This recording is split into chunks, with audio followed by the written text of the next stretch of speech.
जादूची spring bat.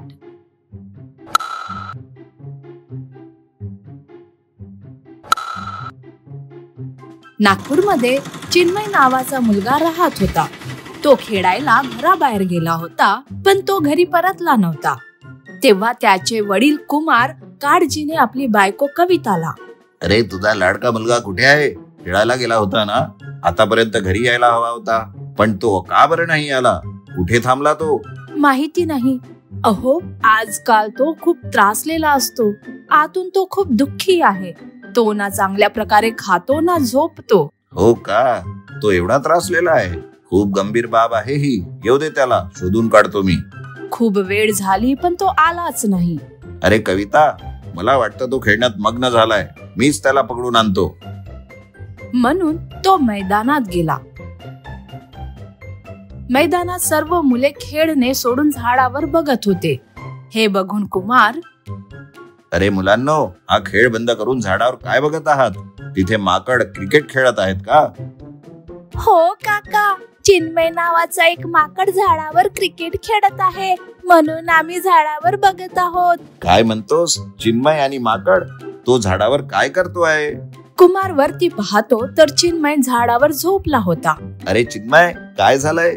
झाडाच्या फांदीवर का बरं झोपलायस तू? घरी चल, आई काळजी करत आहे. काय झालंय? तिथे का बरं झोपलायस तू? पण चिन्मय काहीच बोलत नाही.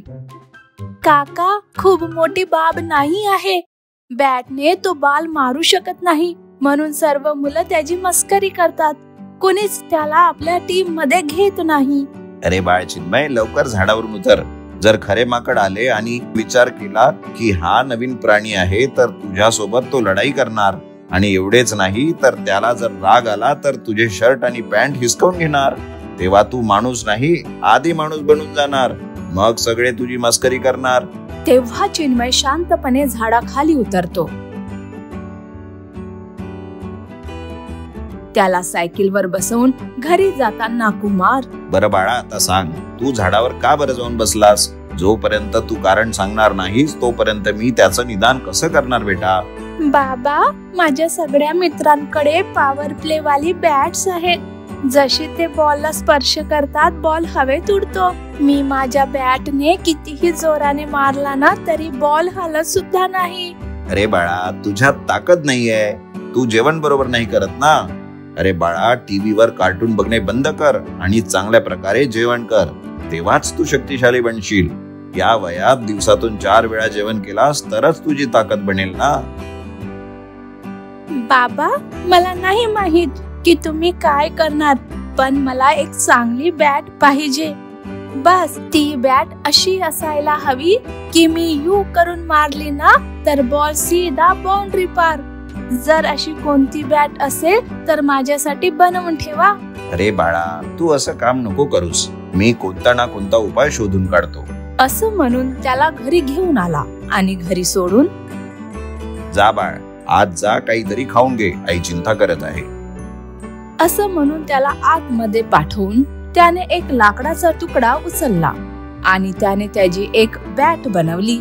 त्या बॅटला स्प्रिंग पण लावली. दुसऱ्या दिवशी सकाळी चिन्मय ती बॅट बघून दंग झाला. बाबा, हे काय? मी तुम्हाला म्हणालो होतो की मला चांगली बॅट पाहिजे, पण तुम्ही तर बॅटवर स्प्रिंग लावून ठेवले. शी, अशा बॅटने कुणी खेळतं का? अरे बाळा, ही साधारण बॅट नाहीये. ही जादूची स्प्रिंग बॅट आहे. या बॅटला बॉल स्पर्श पण झाली तर बघशील कशी जादू होते ती. तू तुझ्या बाबाच्या बोलण्यावर विश्वास करतो ना? जा आणि मजेत खेळून ये. आजपासून सगळे तुला हिरो म्हणणार. चल, मी तुला मैदानात घेऊन जातो. असं म्हणून सायकलवर बसवून बॅट घेऊन मैदानात गेले. चिन्मयला स्प्रिंग बॅट सोबत येताना बघून मुलं, अरे भावा चिन्मय, तू पुन्हा आलास?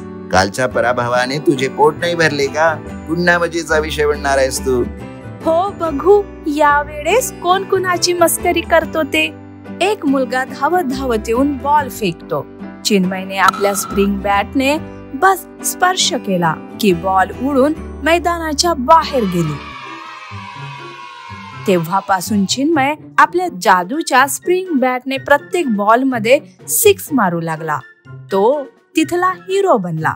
चिन्मयचे बाबा टाळ्या वाजवून आनंदित होत होते. सगळे मुलं वा वा वा चिन्मय, वा वा चिन्मय असं म्हणून ओरडू लागले.